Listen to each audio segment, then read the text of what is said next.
So, ito'y cherry. Cherry tomato. Cherry tomato. Ayos!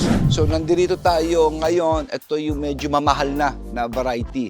Ito po yung tinitingnan namin na Dutch bucket system kasi unang-una, kunti lang yung kailangan namin na kukupit. At the same time, meron po siyang remaining na water dip kit. Napansin ko, meron pang pit itong halaman na ito. Yes, sir. Di ba? So, hindi nyo tinatagal That's yung pit. coco pit, sir. Coco pit. Ganyan kakapal. Ha? Drip fertigation system. So, fertigation. So, meaning may halo na po siyang, every time na mag-inject siya, meron po siyang halong nutrient solution. So, ka ng tubig, may Naiwan. nutrient at meron ka pang Yes. ini-inject. Yan yung kakapal na. Ilang taon na ito? Ilang buwan na to? Halos mag-performance. Magpo 4 months na po ito at ito yung na-harvest na nila. Yes. So, pwede bang makatikim ng Yes, isa sir. rito? Pwede, Sige, pwede, tignan sir. natin to, Pwede ha? yan. Okay, kumuha tayo ng isa.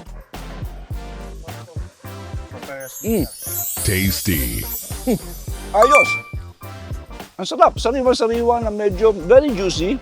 Kakaiba yung lasa nito. Pwede ito na lang kainin ko sa kanin. Ano, ba't kulay dilaw to? Ibang variety naman, sir. Tapos, iano lang, sir. Yan. Anong tawag naman dito? Sansari. Sarap. Medyo hindi siya ganun katamis. Yes. No? May kanya-kanya siyang taste bawat mas variety. neutral siya, pero very Yes. juicy siya. Yeah. Itong Solarino, tignan natin. Tignan nyo, kulay pula, Pula. Yan. So, mayroon tayong pula, meron tayong orange, meron tayong Solarino. Solarino. Na Variety. variety. Mas matapang siya, mas juicy siya, Yes. mas lasang konting ketchup. So, ibang variety naman ng kamatis. Tignan nyo naman yung korte, parang ubas. Ha? Aruru. Mas matapang siya. This is Promise, no? Promise. Ito sa lahat ng tikman ko, mas pinakamatapang.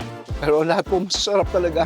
Ibang klase. Kamatis, iba-ibang flavor. Tignan nyo naman to. Bell pepper. Kakaibang bell pepper ito. So masarap. Di na ako kakain hanggang gabi.